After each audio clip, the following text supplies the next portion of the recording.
Φτάσαμε λοιπόν στο τέλος, το οποίο θα μπορούσε να πει κανείς ότι είναι η αρχή της νέας φάσης της γραμμικής άλγεβρας. Θα μπορούσε να αναλύει μια γέφυρα προς τη γραμμική άλγεβρα 2, μεταπτυχιακό επίπεδο. Δεν είναι μέσα στις εξετάσεις. Θα μπορούσε να ήταν, αν συνοδευόταν η θεωρία από εργαστήριο, υπομορφή εργαστηριακής άσκησης. Οπότε θα είναι καθαρά φιλολογική περιγραφή, αλλά τη θεωρώ πάρα πολύ σημαντική ακόμα και για ιστορικούς λόγους. Αν και η επίσημη ονομασία είναι ο αλγόριθμος των Cooley και Τάκη,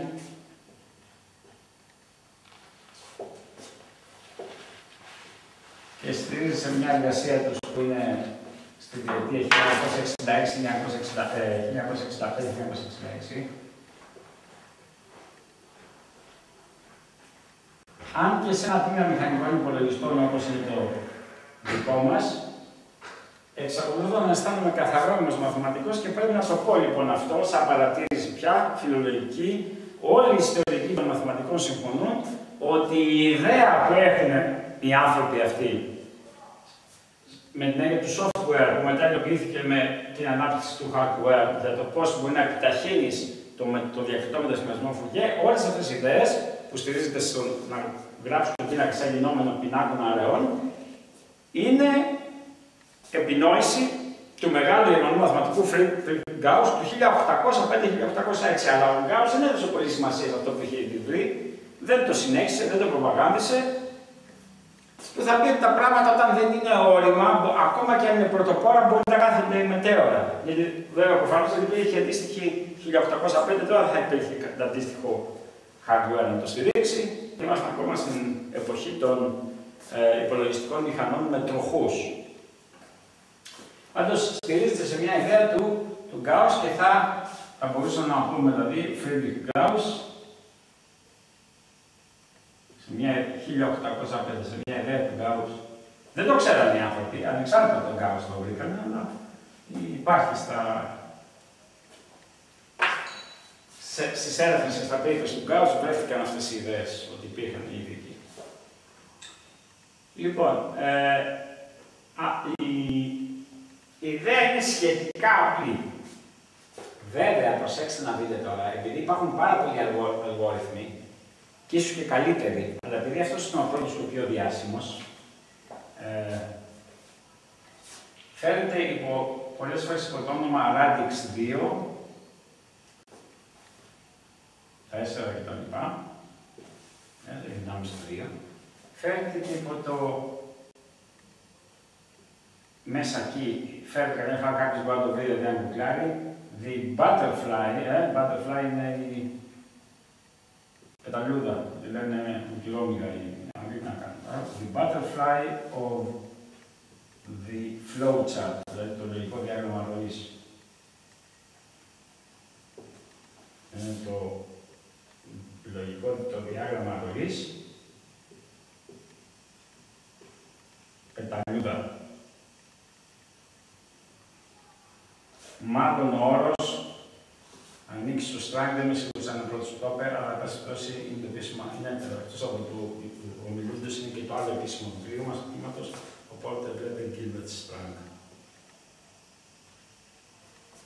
Strang, τον ΠΕΚ, το βιβλίο, ή πήγαινε και στο YouTube, να δείτε MIT Open Classes, linear algebra, όπου μάλλον θα είναι ο ίδιος ο Strang να τα κάνει αυτά.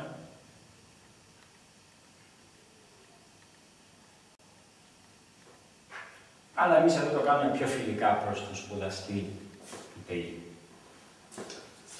Έτσι, παρόλο που υπό μία έννοια είμαστε μηνώνες στην τεχνολογία και εμείς, είμαστε ένα τύπο MIT και εμείς. Λοιπόν, ο αλγόριθμος των Cooley ήταν εκεί. Για να δούμε πώς στηρίζεται. Για να δούμε μια πρώτη ιδέα. Αραιότητα. Πρώτη ιδέα. Διαγωνιοποιησιμότητα.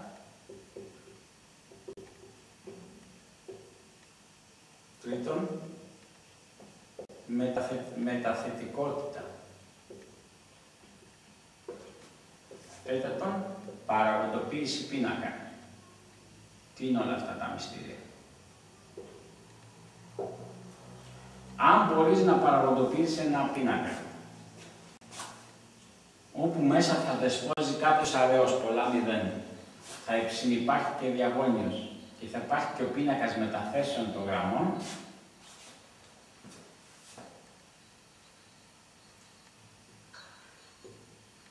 αυτός θα είναι ο F δεύτερα. Αυτό θα είναι ο DN δεύτερα. Εμείς βέβαια γράφουμε δεύτερα και θα δημιουργήσουμε τον ίδιο διπλάσιο και θα αφήσουμε νη. Ο P νη και παραγοντοποίηση ήταν το γινόμενο. Για να δούμε λοιπόν ένα-ένα τι είναι αυτά. Αν έχω N ίσον άρτιο, εμείς είναι υποχρεωμένο να είναι άρτιο. Δεν είναι υποχρεωμένος, αλλά τουλάχιστον στον αλγόριθμο που λέει κοιτάκι μας ενδιαφέρουν οι σύνθετοι αριθμοί, το γινόμενο είναι 1 επί 2.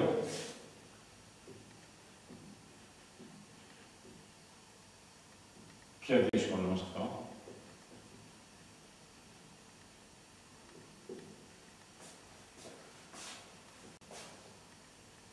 Δύο κάπα ή 2-1. Εστιάζουμε στον Fn. Αντίστοιχα στους F1, F2. Επειδή καταλαβαίνετε αυτό είναι διπλάσια δουλειά, ενώ από μια φορά το βρει στο Fn.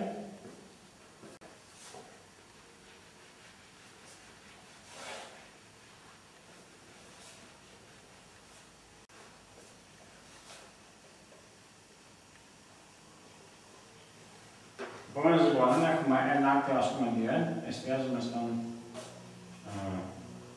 Fn. Εννοείται βέβαια, N πολύ μεγάλο, γιατί έτσι δεν αξίζει ο κόπος. Π.χ. από 2 στη 10 που είναι 1024 και πάνω.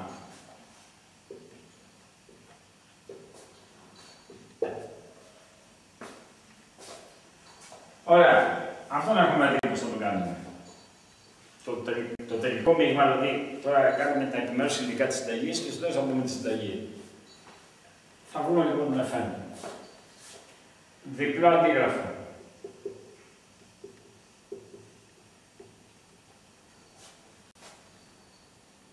Σε ένα πίνακα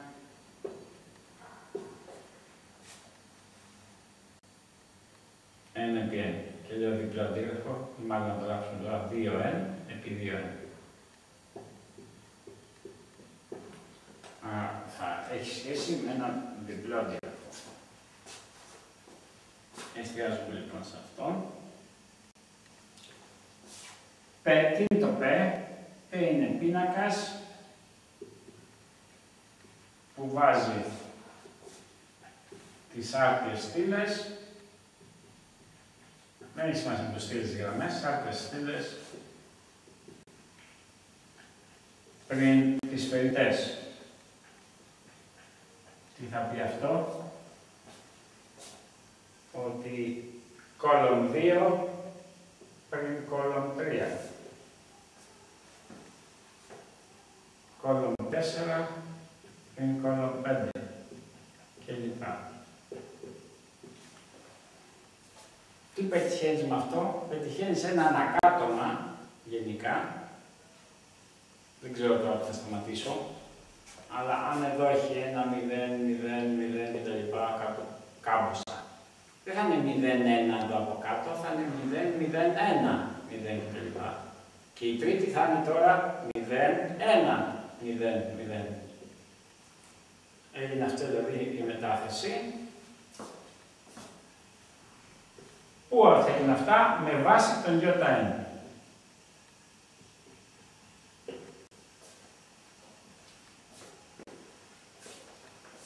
Για να δούμε ποιος είναι ο διαγωνισμός στην ενδιαφέρει. Αυτά είναι τα υλικά τώρα, έτσι, δεν έχουμε πει πώς το φτιάχνουμε. Ούτε θα το εξηγήσουμε παρά μόνο σε μια πολύ τελείως τετριμένη περίπτωση.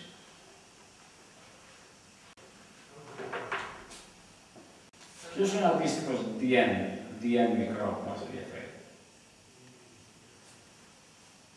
Στην πραγματικότητα dn είναι ο μεγάλος είναι, αλλά θα το σπάσουμε σε διατήρια, θα μπορούσαμε να σταματήσουμε στο μισό.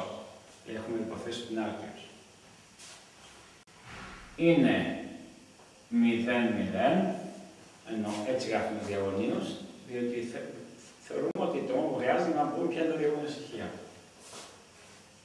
1, W, W τετράγωνο, μπλα μπλα μπλα, W σημαίνει -1. Και είναι αυτό το W, είναι το περίφημο που έχουμε ξαναπεί, 2π δια 1. Για να δούμε λοιπόν ποια θα ήταν τα υλικά. Ποια θα ήταν τα υλικά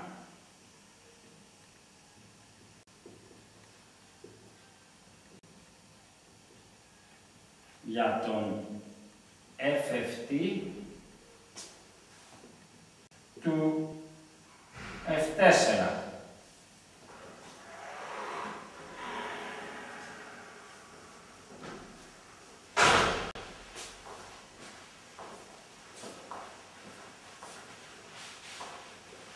Ποια θα ήταν τα υλικά λοιπόν για τον FFT του F4. Εκ πρώτης όψεως φαίνεται ότι ταλαιπωρούμαστε πιο πολύ. Προφανώς δεν θα το κάναμε ποτέ για το F4, γιατί είπαμε ότι πρέπει να είναι 500, πώς το λέμε στο 1024, 512. Επί 2, 1024. Αλλά εντάξει, ας το δούμε σε παράδειγμα. Ποιο θα ήταν τελικά? F8. Έτσι, για να μπορώ να σπάσω το F8 σε F4 να ταλαιπωρούμε. F8. Το ξέρουμε τον F8. Ή στη 2π δια 8.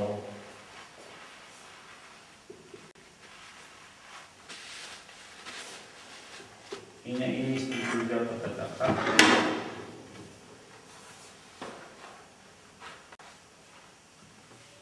Σωστό.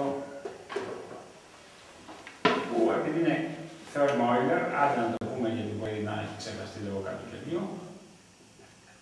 Ρίζα 2 δεύτερα, ένα ρίζα 2 όπως θέλετε. Εγώ προτιμώ το ένα ρίζα 2, αν και στο δίκαιο μαθαίνουμε ότι το έξυπνο είναι να πολλαπλασιάζουμε πάνω και κάτω.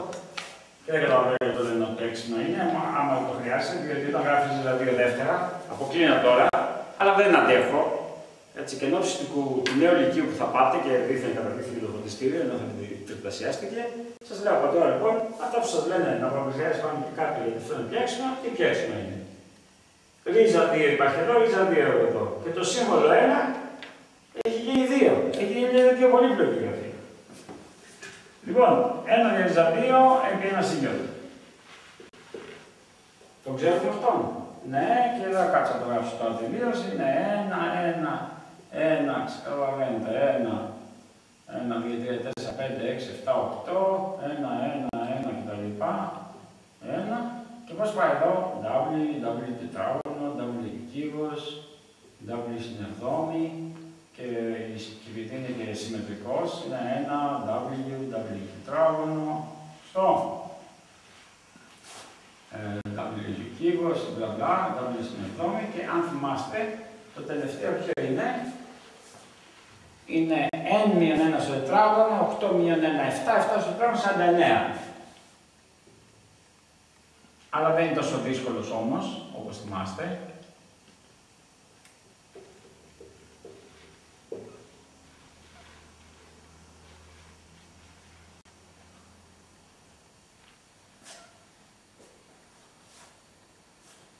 Γιατί όταν φτάσει στο W5, γράφεις W8 δια W τρίτης. 1 δια W τρίτης, εδώ χρειάζεται το κόλπο του λυκείου, μόνο που δεν κάναμε μηχανικό στο λύκειο. W συζυγή στην τρίτη, W συζυγή όλες στην τρίτη. W συζυγή στην τρίτη, μέθοδο W όλο στην έκτη, δηλαδή W στην τρίτη σκέτο, γιατί το μέτρο είναι η ρίζα του 1 που είναι 1. Και πάλι αγορές. Λοιπόν, τον F8 τον κατέχουμε. Για να δούμε τον ντε τι θα ήταν τώρα.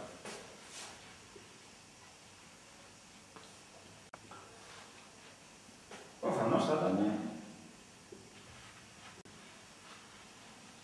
να φτάσει αυτός ο γνωστός W ως την εδώ.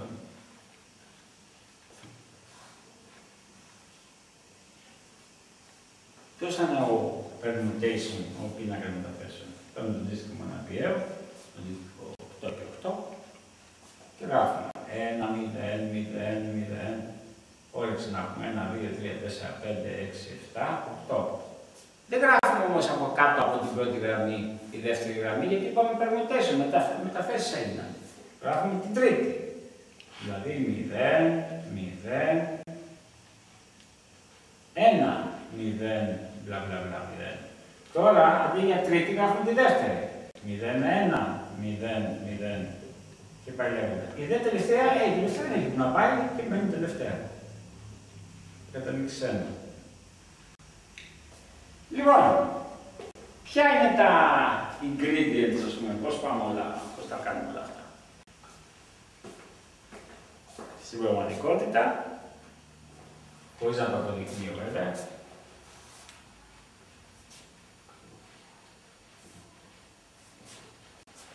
θα πάρουμε ένα πίνακα, θα δούμε ποιος πίνακας είναι α και θα του βάλουμε το permutation. Δηλαδή θα γίνει ένα γινόμενο. Αυτόν τον α που έτρεξα να γράψουμε σαν γινόμενο παραγόντο, αλλά έχω στο βιβλίο μου αναλυτική περιγραφή για να μην ταλαιπωρείται κάποιος. Μπορώ να το γράψουμε κατευθείαν σαν μπλοκ, δηλαδή γιατί αν το γράψει σαν γινόμενο. 8 επί 8 είναι αυτός, Κατά γράψει 8 επί 8 δεν έχουμε καμία παρεξήγηση. Θα προκαταλάβω τις αντιρρήσεις λέγοντας πιο κάτω γιατί δεν κάνουμε τρελά πράγματα όταν το ταχύ 4x4 το γράφουμε σαν 8 επί 8. Θα βγάλουμε δηλαδή οικονομίες της πράξης, λόγω της μεγάλης αραιότητας και της διαγωνιοποιησιμότητας και όλα αυτά. Λοιπόν, 8 επί 8 είναι αυτός. Για να δούμε ποιος είναι ο α.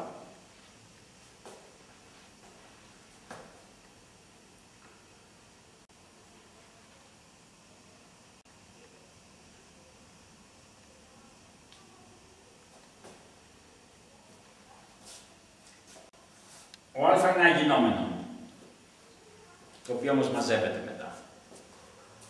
Ποιο γινόμενο? Διαγώνιος ι μείον ι.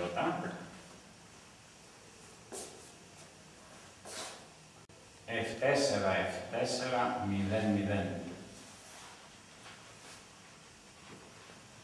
Ποιος διαγώνιος? Τον είπαμε. Ποιος Ι, μου είναι βεβαίως. Ποιος F4, ο γνωστός F4. Να γράψουμε τώρα ποιος είναι F4. Έτσι, δεν ξέρω αν χρειάζεται να το γράφουμε. Το W για να πούμε κατευθείαν πόσο είναι. Άντε να το πούμε, γιατί παρευλήθηκε το καλοκαίρι και μπορεί μερικοί να μην το θυμώνται. 2 πι Ι δια 2, δηλαδή ή στην πι Ι, δηλαδή cos π συν I sin π, δηλαδή μείον 1. Τόσο απλό. Αυτό είναι το μείον 1. Τα έχουμε ξαναπεί. Δεν ξέρετε την τριγωνομετρία. Καθίστε να τη μάθετε. Δεν μπορεί να τελειώνει τώρα αναβαθμισμένος μηχανικός υπολογιστών και να μην ξέρει τριγωνομετρία. Το τηλικείο είναι αυτό. Το συνημήτρονο των 180 μοιρών. Αλλά δεν λέμε μοίρες εδώ, ακτίνια λέμε είναι μείον 1. Το ημίτρονο είναι 0. Λοιπόν, 1, 1, 1, 1, 1, 1, 1 και να θέλω το ξεχάσετε μπορείς.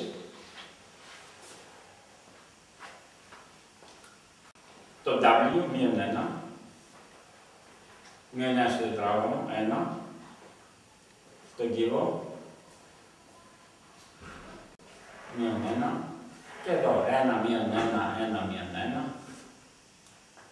και πάει λέγοντας. Πόσο θα είναι αυτό το τελευταίο στοιχείο?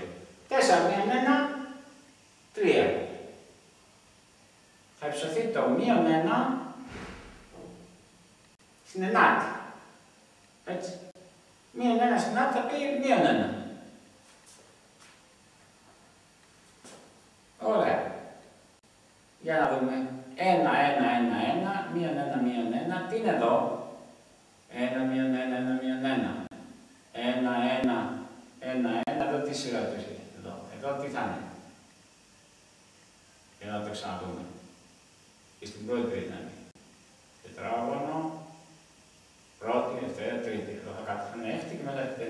η έκτη, θα πει την Τετάρτη που δεν ξεχνάμε για την 1, θα πει το τετράγωνο. Τι θα πει το τετράγωνο, θα πει 1. Τι είναι εδώ, δεν είναι έκτη, είναι η πέμπτη. Θα πει πέμπτη, θα πει μείον 1. Τι είναι ο πίνακα συμμετρικός, αφού λέει εδώ 1, 1, 1, μείον 1, 1, φτάνει και εδώ το 1. Αυτός είναι ο πίνακας F4. Έτσι. Δεν υπάρχει περίπτωση να σας ρωτήσει κάποιος το F4, γιατί είναι πάρα πολύ εύκολο, δεν κάνει και χρήση κανονισμού διαδικού, γιατί σας βγει και είναι 1. Εν πάση περιπτώσει, έχετε τον F4, τον έχετε τον F4, μια χαρά είναι 8 επί 8 σας, βάζετε και τον D. Πάρα πολύ εύκολο και D. Ο Ι, μια Ι και permutation. Και έτσι παίρνετε έναν 8 επί 8, τον οποίο τον ονομάζεις F. F, 8, 4. 4, γιατί το λες 4. Είναι 8 επί 8, αλλά είναι η εκδοχή του fast Fourier transform στα 4. Τώρα το ερώτημα είναι, όλη αυτή η φασαρία γλιτώνουμε κάτι. Είναι δύσκολο να δεις ακριβώς τι γλιτώνεις. Το έχω ανάσει στο βιβλίο, το έχει και ο Στράνγκ, αλλά γενικά σαν αρχή, ενώ principle, αυτή δεν είναι αρχή, όχι το ξεκίνημα. Ανεξάρτητα του είδους του FFT αλγοριθμού, εμείς βέβαια κάνουμε Radix 2, Radix 4 κτλ.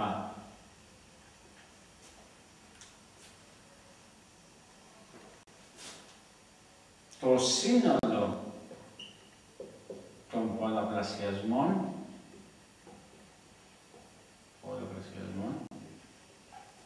προφανώς για τον DFT τον NPN είναι ένα τετράγωνο. Κάθε γραμμή πρέπει να παραπλασιάσει τη στήλη της δειγματοληψίας των χρονικών στιγμών, να τους πάει σε συχνότητες. Αυτά είναι η στήλη 8 επί 1. Άρα θα γίνει 8 πολλαπλασιασμοί. Αφήστε τις προσταθέρες. Οι προσταθέρες είναι ασήμαντες. Δηλαδή, ακόμα και πιο λίγες πιο πολλές να είναι, ο πραγματικός χρόνος εκτέλεσης, ακόμα και στο πιο στοιχειώδη, ας πούμε, ηλεκτρονικό υπολογιστή πια, είναι θέμα χιλιαστών δευτερολέπτων. Και πολύ λέω. Λέω το σύνολο των πράξεων προς τις εφαίρεσεις. Μιλάμε λοιπόν για τους πολλαπλασιασμούς. Αυτά βασικά πρέπει να κάνουμε σύγκριση. Είναι λοιπόν ένα τετράγωνο του FFT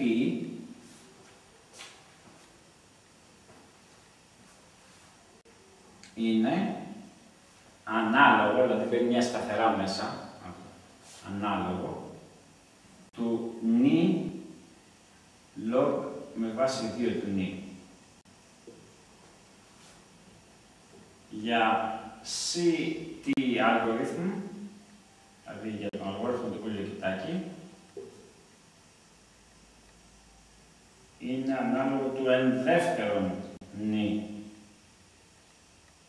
log 2. Μερικοί μάλιστα λένε και ίσον. Βέβαια, δεν θέλω να δογματίσω εκεί, γιατί δεν εξαρτάται μόνο από τη θεωρία, σαν σύλληψη, δηλαδή τον αλγόριθμο του software, εξαρτάται και το hardware. Έτσι. Άμα πας πάρα πολύ στοιχειώδη, πας να κάνεις τον FFT και άλλος κάνει τον απλό DFT σε super μηχάνημα, και θα πάνε να μην τον φας τόσο πολύ, τον απλό, ενώ αυτό που δεν θα κάνει το FFT. Άρα λοιπόν, ας δούμε ένα παράδειγμα για να συγκρίνουμε πόσες περισσότερους πολλαπλασιασμούς. Δεν σημαίνει ότι αυτό είναι πραγματικό σε μεταφορά χρόνου. Δεν σημαίνει δηλαδή ότι αν βγάλω 100 φορές περισσότερους πολλαπλασιασμούς, άρα θα έχω τελειώσει σε ένα πολλαπλάσιο, ας πούμε, 100 φορές λιγότερο χρόνο ή κάτι τέτοιο. Δεν πάνε γραμμικά αυτά. Έτσι. Εξαρτάται από τους pioneers, όπως λέτε εσείς, από τους επεξεργαστές, από όλα αυτά. Έτσι, από τη φύση δηλαδή, του hardware. Το οποίο δεν πολύ κατέχω, γιατί εγώ είμαι τις δεκαετίες του πάση περιπτώσει, ακόμα και να δούμε, να κάνουμε σύγκριση σε απόλυτους όρους, όχι σε πραγματικούς χρόνους, αλλά σε απόλυτους όρους, είναι εντυπωσιακό. Ας διαλέξουμε το 2 στη 10, το 1024. Φανταστείτε, DFT, 1024 πολλαπλασιασμοί, στο τετράωρο. Πόσο είναι αυτή, είναι περισσότερο από 1 εκατομμύριο προφανώς, έτσι. Για να δούμε αυτή. Ένα δεύτερον, 1024, log, βάζει το 2, το 2 στη 10, γι' αυτό διαλέγουμε συνήθως τα νούμερα να είναι 2, 4, 8, 16, 32 κλπ. Για να μπορούμε να κάνουμε και τέτοιες συγκρίσεις, έτσι, αφού οι λογαριασμοί μας έχουν βάσει το 2. Γι' αυτό δεν είναι και radix 2. Είναι λοιπόν 5 φορές το 1024. Έτσι. Ο λογαριασμός του 2 στη 10 βάσει το 2 είναι 10. Αυτός είναι ο γνωστός λογαριασμός για το 2, 5. 5 στο 1024, δηλαδή 5.120. 5.120, αυτό είναι, αυτό εδώ,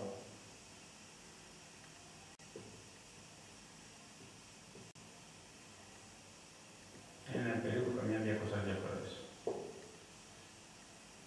200 λοιπόν φορές περισσότερο υποπλασιασμοί. Περισσότερο. Περισσότερο. Και υποπλασιασμοί. Σημαίνει και ο χρόνος θα τηρηθεί, έτσι.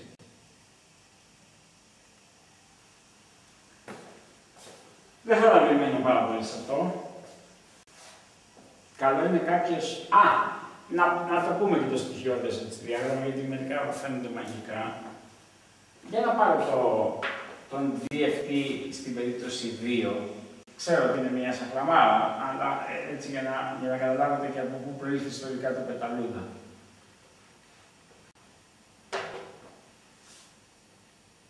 Η ιστορική προέλευση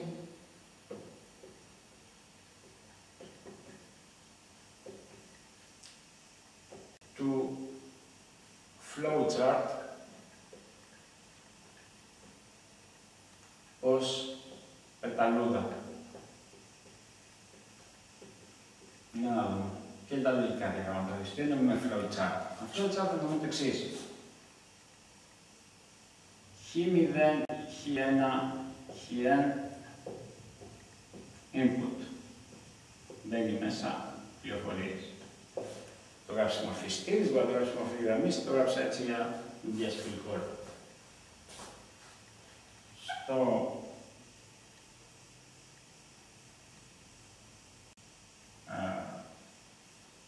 FFT ή DFT, δεν έχει σημασία τώρα.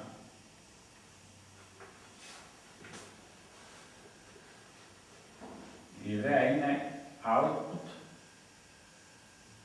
C0, C1, C0.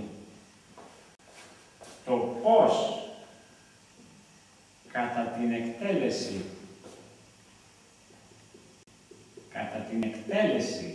τη διαδικασία δηλαδή, process, έτσι, αυτό είναι την εκτέλεση, της εξόδου, συνδέονται τα χ με τα ψ κάπα,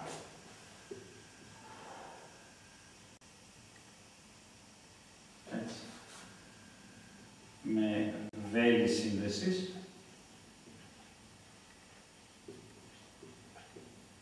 δίνει το διάγραμμα, μάλιστα το σωστή έκφραση είναι το λογικό διάγραμμα, αλλά βάσει το διάγραμμα χωρίς το flowchart. Έτσι, ας αφήσουμε λοιπόν το FFT για λίγο, να κάνουμε το DFT, το οποίο τους άλλους το πήγα στην ύλη μας.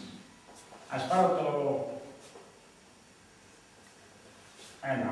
μια ανόητη εφαρμογή, κανείς δεν κάτσε να κάνει δουλειά, αλλά λέμε τώρα και μόνο και μόνο για να δείτε πώς ιστορικά πώς ξεκινάει. Για ενισόν 2. Ποιος είναι ο 2? 1, 1, 1.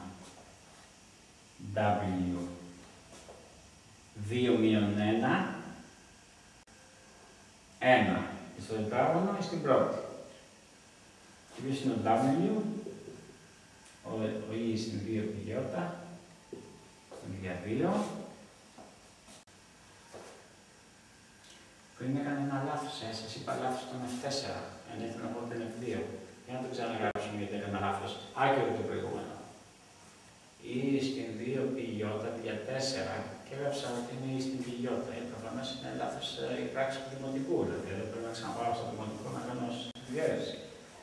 Δεν είναι π Ι, είναι π Ι δεύτερα. Θα πει cos π δεύτερα, σε Ι sin π δεύτερα. Και προφανώς αυτό είναι 0, δεν είναι 1. Τώρα είμαστε το 1. Συν Ι επί N ίσον Ι. Επομένως, όπως το έχουμε κάνει στο βιβλίο, 1, άξιζε τον κόπο λοιπόν, τον κάναμε και έλεγα γιατί δεν αξίζει τον κόπο. 1 Ι τετράγωνο μείον 1, Ι κύβος μείον Ι. Δεν τρώω πολύ ώρα, αφού έχω γράψει 1 Ι μείον 1 μείον Ι, 1 Ι μείον 1 μείον Ι. Πού το βρήκα αυτό? Επειδή είπαμε ότι είναι και συμμετρικός. Πού καταλήγει έτσι για να μην μπερδεύεστε, έτσι. Εδώ τι είναι, Ι τρίτης. Εδώ τι θα είναι, Ι έκτης, θα πήγε τα έκτης, θα πήγε Ι τετάρτης, που είναι 1. Άλλος είναι τετάρτη ριζετοιμονάδος, επί Ι τετράγωνο που είναι μείον 1. Αφού λοιπόν εδώ καταλήγει μείον 1, η τρίτη γραμμή, η τρίτη σελίδα θα καταλήξει στο μείον 1. Αυτό είναι το Ι έκτης, αυτό είναι το Ι τετάρτης, είναι Ι τετάρτης 1. Εντάξει είμαστε. Και πού καταλήγουμε? Στο Ι στην 4 με 1, 3. 3 στο τετράγωνο είναι 9. Που έλεγα μία 9 στην 9, δεν είναι 1 στην 9, είναι Ι στην 9. Το Ι στην 8 είναι άστος, αλλά είναι Ι. Αυτό είναι F4. Επομένως, άκυρο το προηγούμενο. Διορθώστε τον F4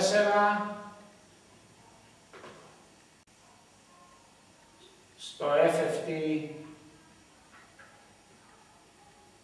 με 8 επί 8. Κατασκευή 8 επί 8. Λοιπόν, τώρα το βγάλουμε λοιπόν Ι.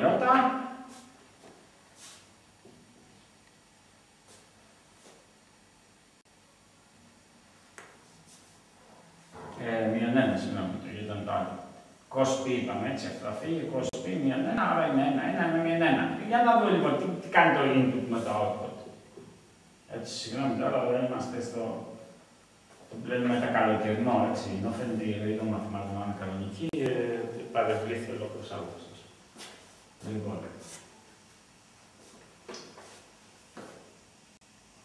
Χ0, Χ1, δεν μου αρέσει να ξεκινάω από το 0, αλλά έτσι κάνουν οι άνθρωποι. Το computer στην πρώτη γραμμή τη γράφουν 0. Μάλιστα μπορεί να δείτε σε διάφορα βιβλία, όχι στο βιβλίο του Στράνη νομίζω, πάντως όχι στο δικό μου σίγουρα. Χ01, Χ02, Χ03 και την πρώτη γραμμή. Την πρώτη γραμμή είναι το 0. Λοιπόν, ας γράψουμε λοιπόν Χ0, Χ1. Αυτό είναι το ψ0 σε 1. Ο πολλαπλασιασμός γραμμή επιστήμη θα δώσει Χ0 συν Χ1 και Χ0 μείον Χ1. Το ψ0 λοιπόν είναι αυτό και το ψ1 είναι αυτό. Πώς απεικονίζεται αυτό σαν διάγραμμα ροής? Τίποτα, δηλαδή είναι ενωσία, δεν είναι τίποτα, αλλά σχετίζεται το Χ0 και με τα 2. Ναι, σχετίζεται και με το ψ0 και με το ψ1. Έτσι. Γιατί, άμα γυρίσει ανάποδα το βρεις. Σχετίζεται λοιπόν το Χ0 και με το ψ0 και με το ψ1. Το ξέρουμε αυτό. Άμα δεν το ξέρετε αυτό, γράψτε το ψ0. Να δείτε ότι σχετίζεται. Άμα δεν μπορεί να το κάνει το αντίστοιχο, να λύσει δηλαδή το σύστημα ανάποδα, πείτε ότι το ψ0 σχετίζεται και με το Χ0 και με το Χ1. Αν και συνήθως κρατάμε αυτά αριστερά και τα άλλα δεξιά. Λοιπόν, λύνεις δηλαδή το σύστημα, να το προσθέσεις το Χ0 θα είναι ψ0 συν ψ1 δια 2. Και αν τα αφαιρέσεις το Χ1 θα είναι ψ0 μία ψ1 δια 2. Δεν έχει σημασία ότι θα γράψει αριστερά-δεξιά, ιστορικά έχουμε πει τον πενταλούδα. Σχετίζεται και το ψ1 και με τα 2. Να, σχετίζεται και με το ένα και με το άλλο. Εδώ τα βάζουν, ας πούμε, κόκκινο.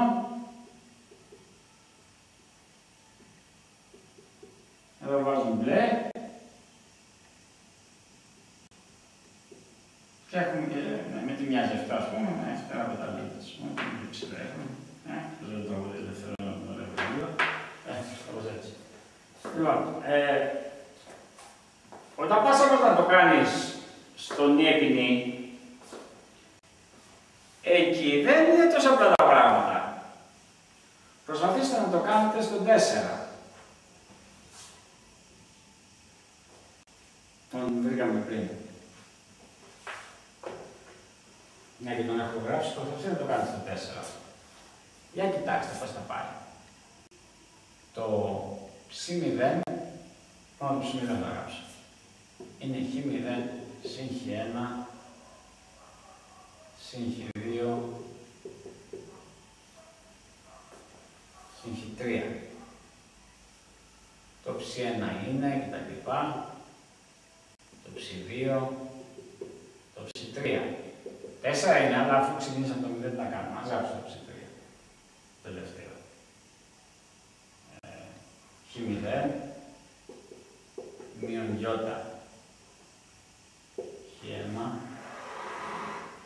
μείον ι χ2 συν ι χ3. Θα προσπαθήσετε να τα γράψετε τώρα ό,τι θέλετε. Η ψ0 χ0 συνήθως θα κάνω να αντίστοιχα. Για προσπαθήστε να τα γράψετε αυτό εδώ και να λέτε ότι συνδέεται το καθένα με τι συνδέεται.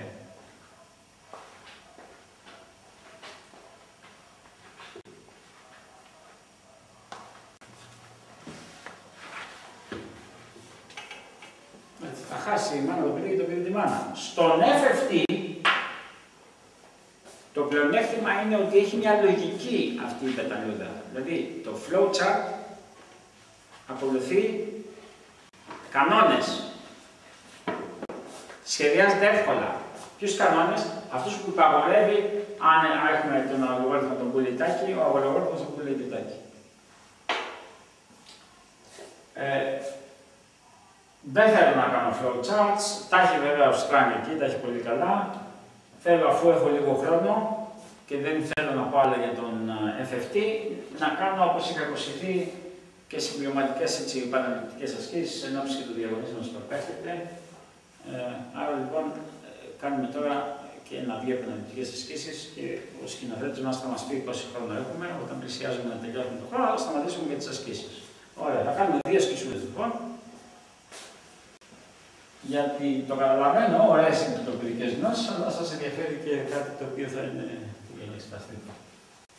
Παραλαμβάνω, εν ώψη του νέου προγράμματος σπουδών που δεν ισχύει αυτή τη χρονιά, θα ισχύσει από του χρόνου, αυτά όλα θα συνοδεύονται από κάποια εργαστήρια. Θα υποστηρίζει δηλαδή από τουλάχιστον μονόωρο εργαστήριο και τα εφαρμοσμένα και η γραμμική.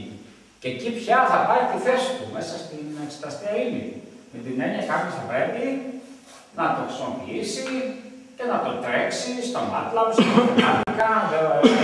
Εδώ έχουμε παντρευτεί το MATLAB για διάφορους λόγους, δεν θα κάνω σχόλια. Εν πάση περιπτώσει, εγώ προσωπικά προτιμώ το Mathematica. Και είναι εξίσου ακριβά και τα δύο, μην νομίζετε ότι έχουμε τίποτα. Συμφέρουν εξίσου και εδώ δεν συμφέρει οικονομικά κάνει και αυτά τα δύο. Περισσότερο απλώς το άλλο παρθένο είναι επιστημονικό. Η αλήθεια είναι ότι είναι πιο μαθηματικοποιημένο, αλλά πρέπει να καταλάβουμε ότι όταν πας για μηχανικό υπολογιστή, να μάθεις και μερικά μαθηματικά. Γράφει λοιπόν επαναληπτική άσκηση, επαναληπτικές ασκήσεις και ό,τι προλάβουμε, τουλάχιστον μία θα την προλάβουμε.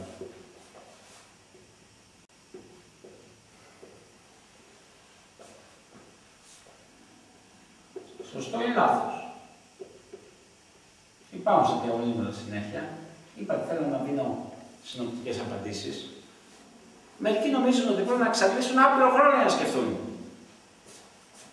Όταν όμως είναι με ανοιχτά βιβλία, αν δεν απαντάς σωστά, σωστό ή λάθος, σημαίνει ότι ή χάνεις πάρα πολλή ώρα ξεφυλίως να δεις τι είναι, ή δεν έχεις διαβάσει αρκετά. Για να δούμε. Μόνο οι τετραγωνικοί πίνακες.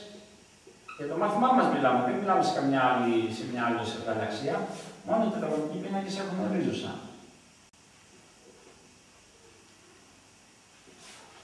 Σίγμα. Σωστό. Β. Ο ορθομοναδιαίος πίνακας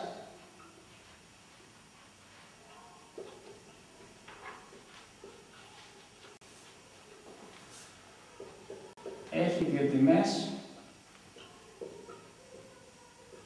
πάντα μέτρου, μέχρι θα πει απόλυτης τιμής δηλαδή, είναι μοιρατική, μπορεί να είναι μοιρατική, δεν είναι κομματική, αλλά είναι μοιρατική, είναι μέτρο. Απόλυτη τιμή θα πει αυτό. Ένα. Σωστό. Γάμα.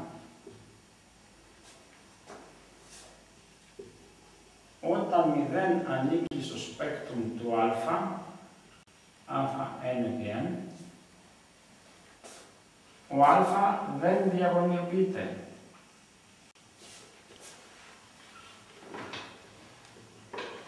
Μερικοί μου γράφανε ότι είναι σωστό. Δεν είναι σωστό, λάθος είναι. Κοιτάξτε πώς παρασύρεται κάποιος που έχει διαβάσει λίγο. Αυτός που δεν έχει διαβάσει καθόλου, το παίζει προπό 50-50 και βάζει σωστά. Αυτός που έχει διαβάσει λίγο έχει παρεξηγήσει. Το να είναι ιδιοτιμή 0 σημαίνει ότι η ορίζουσα είναι 0. Ποια ορίζουσα? Η ορίζουσα του πίνακα. Όχι η ορίζουσα των ιδιοδιανυσμάτων. Αν η ορίζουσα των ιδιοδιανυσμάτων ήταν 0, δεν θα μπορούσε να αντιστραφεί και θα γινόταν διαγωνιοποίηση. Δεν θα ήταν γραμμικός ανεξάρτητα. Γι' αυτό βάζουμε ικανή, όχι αναγκαία συνθήκη, οι διατιμές να είναι διαφορετικές για να έχουμε γραμμική ανεξαρτησία. Δέτε, να δούμε τώρα.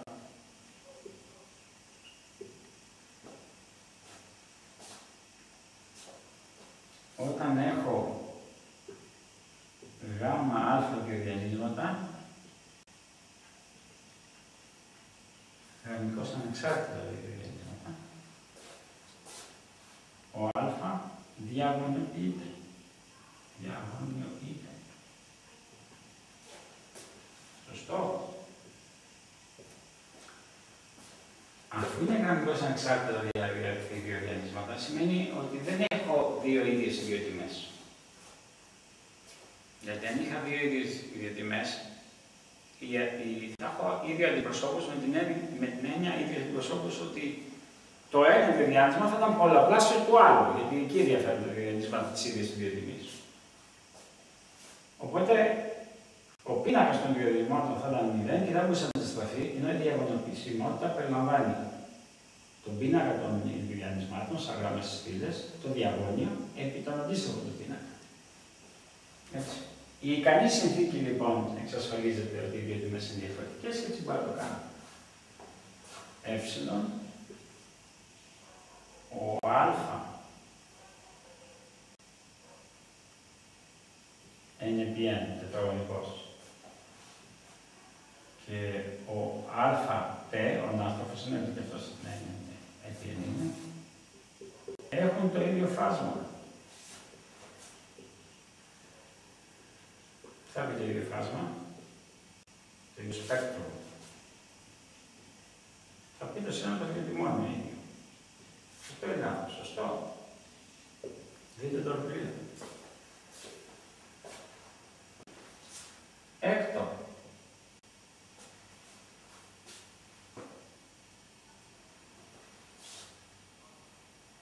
Κάθε ορθογώνια βάση, βέβαια δεν έχουμε βάση τώρα το Σεπτέμβριο. Όχι, έχουμε βάση το Σεπτέμβριο και διαγωνιοποιησιμότητα. Δεν έχουμε και Χάμιλτονα, δεν πειράζει. Καλό είναι να δεν τα λέμε. Όλα αυτά τα έχουμε, ναι. Όλα αυτά παίζονται. Κάθε ορθογώνια βάση του ΔΧ Rn, το οποίο μόνο το Rn είναι ανάλογα σε αυτά που έχουμε κάνει. Έτσι, ΔΧ δεν πει δημοσιογραφική, θα πει διασμευτικός χώρος. Γίνεται, δίνει μάλλον ορθοκανονική. Μπορεί να δώσει και μία κανονική.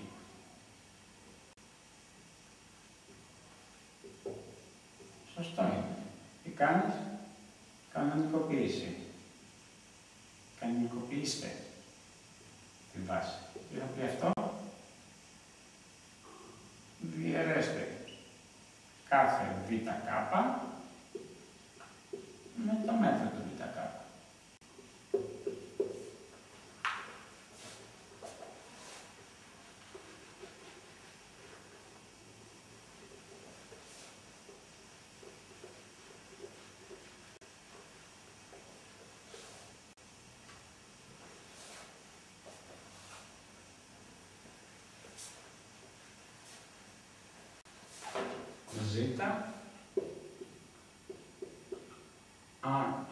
στη μείον 1 υπάρχει,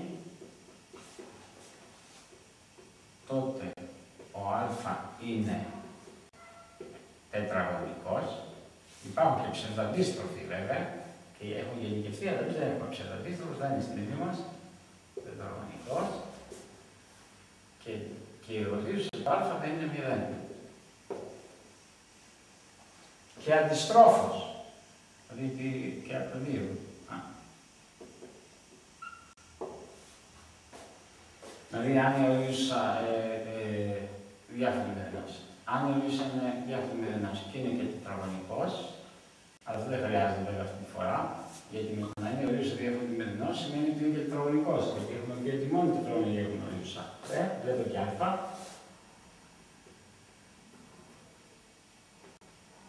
Κάθε ερώτηση. Και είναι απάντηση σωστό. Άντε να κάνουμε και το τελευταίο παράδειγμα.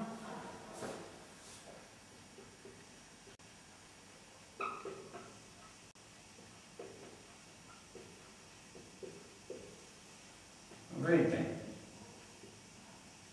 ένα μη διαγώνιο, για να μην κλέβετε, γι' αυτό δεν είναι διαγώνιο. Αν είναι διαγώνιο, είναι εύκολο. Πίνακα.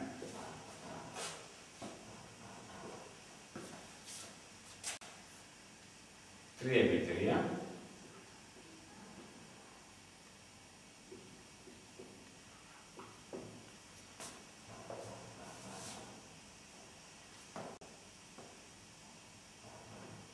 Με ίδιο τιμές μάλλον. Με ίδιο τιμές. Μείον 1. 1. 0. Και σαν μπόνους, τι θα δώσουμε. Βρείτε άμεσα χωρίς πράξεις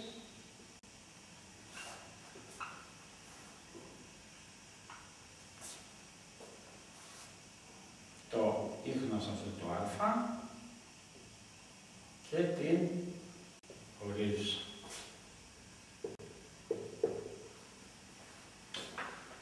Γιατί είπε μη διαγώνιο? Για να μην πας να τα βάλεις στοιχεία της σκιάς διαγωνίου.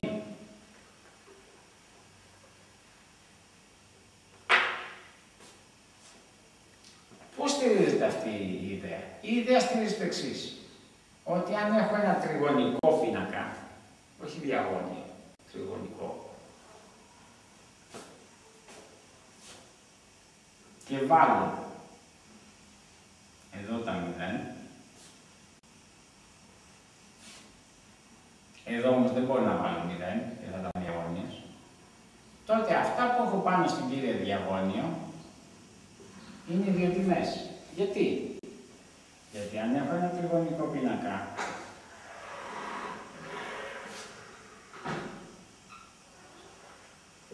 και τώρα τα έχω, όταν πάω να βρω το χαρακτηριστικό πολυόμιο, θα αφαιρέσω από τα στοιχεία της σκιάς διαγωνίου το λάμδα, μας κρύβει εδώ. Και βέβαια, αφού είναι 0 από εκεί και κάτω, αν ανέπτυσα ως προς την πρώτη στήλη, την ορίζουσα, θα έπεφτα πάνω σε αυτό εδώ, που θα ήταν πάλι μηδενικά. Και πάλι λέγοντας. Δηλαδή, η ορίζουσα είναι το γινόμενο των στοιχείων της σκιάς διαγωνίου. Αν είναι διαγωνής θα είσαι γι' αυτό, αλλά δεν σημαίνει ότι μόνο ο διαγωνής το κάνει. Και επομένως, λοιπόν, αν θέλω να το θέσω με το 0, αυτομάτως τα στοιχεία της σκιάς διαγωνίου είναι οι δύο τιμές. Επομένως, η άσκηση ήταν γελία στην πραγματικότητα. Δεν ξέρω γιατί πολλοί κόσμος είχε αποτύχει. Είναι παρελθόν του διαγωνίσματος, αλλά σχετικά πρόσφατο. Βάλτε εδώ πέρα αυτά που σας λέει. Μείον 1, 1, 0. Βάλτε 0, βάλτε 0, βάλτε 0. Αλλά μην το γεννήσετε πάνω από διαγώνια με 0, γιατί θα πέσετε στην παραδείγμα πέραν διαγώνια. Βάλτε 0, βάλτε 0 και απλώς εδώ βάλτε ό,τι θέλετε. Βάλτε την ηλικία σας, βάλτε το βάρος σας, βάλτε το ύψος σας. Βάλτε ό,τι θέλετε, εκτός από 0. Τι θα βάλουμε εμείς εδώ για να μας πάει καλά? Θα βάλουμε 2013.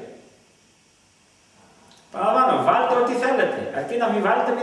Αν βάζετε 0, θα πέφταμε στην αμαρτία ότι απαγορεύεται να είναι διαγώνιος και λέει να είναι διαγώνιος. Ωραία. Ποιες είναι οι δύο τιμές του με το ζώγιο στην χιλιάδες διαγωνίου. Να τους ο Α. Ποιο είναι το ίχνος του, μα το άρχισε με το στοιχείο του διαγωνίου που εξελίσσεται το ξέραμε ότι είναι 1, 1 και 1 και 0. Αυτό είναι οι τιμές. Ποια είναι το διαγωνίο του σωματογενόμενο. Το ξέραμε εξ αρχής ότι είναι 0. Τόσο εύκολο ήταν.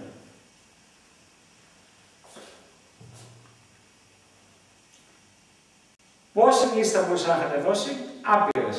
Τι άπειρες, αυτό το 2013 θα μπορούσε να είναι οτιδήποτε άλλο εκτός από το 0, αλλά όχι μόνο αυτό, θα μπορούσε να έχει πάει σε οποιοδήποτε πάνω τις θέσεις. Δεν θα μπορούσε να ήταν εδώ και τα άλλα να ήταν 0. Δεν ξέρω τώρα αν έχω χώρο για το είπα τελευταίο παράδειγμα, αλλά θα το γράψω πρώτο τελευταίο παράδειγμα. Γιατί ο σκηνοθέτης μου λέει ότι έχω πρώτο τελευταίο παράδειγμα, όχι τελευταίο, και θα γράψω ένα τελευταίο για να σε ευχηθώ και καλό χειμώνα. Τελευταίο. Τώρα θα ρωτήσω τον σκηνοθέτη αν πρέπει να είναι δύσκολο, μέτριο ή εύκολο. Δύσκολο, μέτριο ή εύκολο. Μέτριο. Μέτριο. Όπως πρέπει να πίνει το καφέ σας. Μέτριο παράδειγμα. Μέτριο τελευταίο παράδειγμα. Μέτριο τελευταίο παράδειγμα.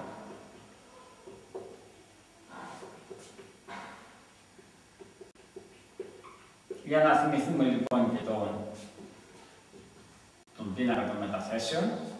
Ας πάρουμε λοιπόν τον πίνακα των μεταθέσεων, το 3x3, το πιο απλό πράγμα. 1, 0, 0. Τον πίνακα δηλαδή που αλλάζει τη σειρά των γραμμών. Το έχω πει και κατά τη διάρκεια της τάξης. Μην νομίζετε μερικοί ότι ξαφνικά το είπα στο fast Fourier transform και σας έπιασε τον κέφαλος, ο οποίος δεν έχει διαβάσει, δεν το έχει δει. Όταν θες να μεταθέσεις πέμπτη γραμμή σε πρώτη και πρώτη σε πέμπτη, πολλαπλασιάζεις επί τον αντίστοιχο μοναδιαίο που έχεις κάνει αυτή τη μετάθεση. Γι' αυτό και τότε εκεί τον έλεγα π, αλλά τι είχα. Είχα τον Ι που είχα ανακατέψει τις γραμμές. Λοιπόν, εδώ τώρα ποιον έχω. 1, 0, 0, γράφω 0, 0, 1, δηλαδή αυτά που ήταν ένα τρίτο και δεν το έγραψα. 0, 1, 0. Αυτό τι σημαίνει. Σημαίνει ότι όταν αυτός που αν ήταν στη σωστή του θέση στα καλά του θα ήταν ο Ι3, πολλαπλασιάσει ένα οποιονδήποτε πίνακα 3x3, θα βάλει την τρίτη γραμμή του πίνακα στη θέση τη δεύτερη και τη δεύτερη στη θέση 3. Δηλαδή, ό,τι του είσαι συμβεί αυτού, με όποιο δάσκαλο καθίσει, τέτοια γράμματα θα μάθει. Δηλαδή, παροιμία. Αυτό γίνεται με πολλαπλασιασμό στο μοναδιαίο όταν έχει κάνει κάποια λογική αντιμετάθεση. Αυτή η λογική, όταν πολλαπλασιάζει ένα άλλο πίνακα, τον παρασέρνει. Λοιπόν, βρείτε το σπέκτρο του Π. Αυτό θα κάνουμε, αυτό θα είναι το εύκολο. Ποιο είναι το σπέκτρο του Π? Λοιπόν, το χαρακτηριστικό πολυώνυμο, Π μικρό του λάμδα, αυτό το Π είναι κεφαλαίο και είναι το πρώτο γράμμα της λέξης permutation. Θα πει permutation, μετάθεση. Που από πού έπρεπε να το ξέρετε αυτό, από τα διακριτά μαθηματικά που κάνει ο κ. Μινάκης, θα το ξανακάνει και αυτό το εξάμεινο από ό,τι φαίνεται. Permutation matrix. Δηλαδή permutation μετάθεση. Λοιπόν, 1, μείον λάμδα, 0, 0, 0, μείον λάμδα, 1, 0, 1, μείον λάμδα. Βέβαια τα πράγματα δεν είναι τόσο απλά τώρα, δεν είναι διαγώνιος, δεν είναι μοναδιαίο, δεν τελειώνει αμέσως, αλλά τι θα κάνουμε. Θα κάνουμε το γνωστό κόλπο να προσθέτουμε και να ξαναθυμηθούμε ιδιότητες πινάκων και οδουσών. Θα προσθέσουμε στην πρώτη γραμμή τη δεύτερη και την τρίτη. Το έχουμε ξανακάνει το κόλπο. 1 μείον λάμδα, 1 μείον λάμδα, 1 μείον λάμδα, η δεύτερη γραμμή όπως είναι, η τρίτη όπως είναι. Είναι ανάγκη να το κάνεις έτσι, δηλαδή δεν είναι σαν να σου το παίρνει μια καραμπίνα. Δεν είναι ανάγκη να το κάνεις έτσι. Είναι μια χρυσή ευκαιρία για λόγους παιδαγωγικούς να το κάνουμε έτσι για να ξαναθυμηθούμε τις ιδιότητες των οδουσών. Τι κάνει το 1 μείον λάμδα και εκείνος παράδειγμα. Αυτό τσιμπήσαμε. 1, 1, 1, τσιμπήσαμε μια ιδιωτική εννοώ. 0 μείον λάμδα 1. 0, 1, μείον λάμδα. Τι κάνουμε τώρα? Αφαιρούμε από τη δεύτερη την πρώτη και την τρίτη την πρώτη, ποια τρίτη και ποια δεύτερη τη στήλη. Γιατί σε θα πει κόλλο. Έτσι είναι σκάλα σύμβολα. Δεν ξεχνάμε να γράψουμε το 1 μείον λάμδα μπροστά. Εγώ συνήθως το ξέχανα όταν ήμουν νέος και άφρον, αλλά τώρα να το ξεχνάμε. Λοιπόν, 1, 0, 0. Κατά τι θα το συμπληρώσουμε? Κατά τις γραμμές, κατά τις στήλες για να μπερδευτούμε. Κατά τις στήλες, όχι τις γραμμές, να μην μπερδευτούμε. 0 μείον λάμδα 1, 0, 1 μείον λάμδα.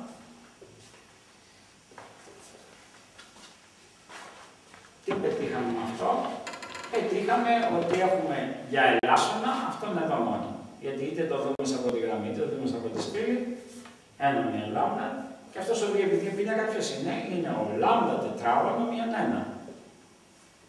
Δηλαδή, 1 μείον λάμδα, λάμδα μείον 1, λάμδα συν 1. Ποιο είναι το σπέκτρουμ του Π?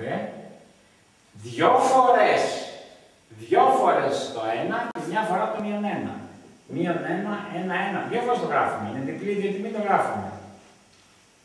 Τι ήταν πριν γίνει permutation matrix, όταν ήταν γιώτα? Ήταν 1, 1, 1. Και τώρα ξαφνικά άλλαξε κάπως, 1, 1 έμεινε, αλλά το 1 μετατρέπηκε σε μείον 1. Κάντε προπόνηση, άμα θέλετε, να δείτε τι συνέβη στο permutation 4x4. Πριν γίνει permutation 4x4, σαν μοναδίας ήταν 1, 1, 1, 1. Κάτι θα αλλάξει, κάτι θα μείνει το ίδιο. Και αυτό είναι το τελευταίο μας παράδειγμα. Υπενθυμίζω ότι η ύλη του Σεπτεμβρίου δεν είναι ακριβώς ίδια με την ύλη του Ιουνίου. Η ύλη του Σεπτεμβρίου είναι σχεδόν ίδια, μόνο που στη θέση των, των σκέτων πρώτων ριζικών και του Κέιλ, Χάμιλτον και του φασματικού θεωρήματος, τώρα έχουμε τον διακριτό μετασχηματισμό Φουριέ και τον αντίστοιχο διακριτό μετασχηματισμό Φουριέ, διακριτό λέω, και επίσης έχουμε βάσεις, γραμμική ανεξαρτησία, βάσεις, ορθογώνιες και ορθοκανονικές. Έτσι. Αυτές οι θεματικές έχουν αλλάξει. Όλα τα άλλα θέματα είναι τα ίδια. Λοιπόν, με αυτό τελειώσαμε. Ανοιχτά βιβλία, έχετε σημειώσει. Σας εύχομαι καλή επιτυχία διαχρονικά. Ευχαριστώ πολύ.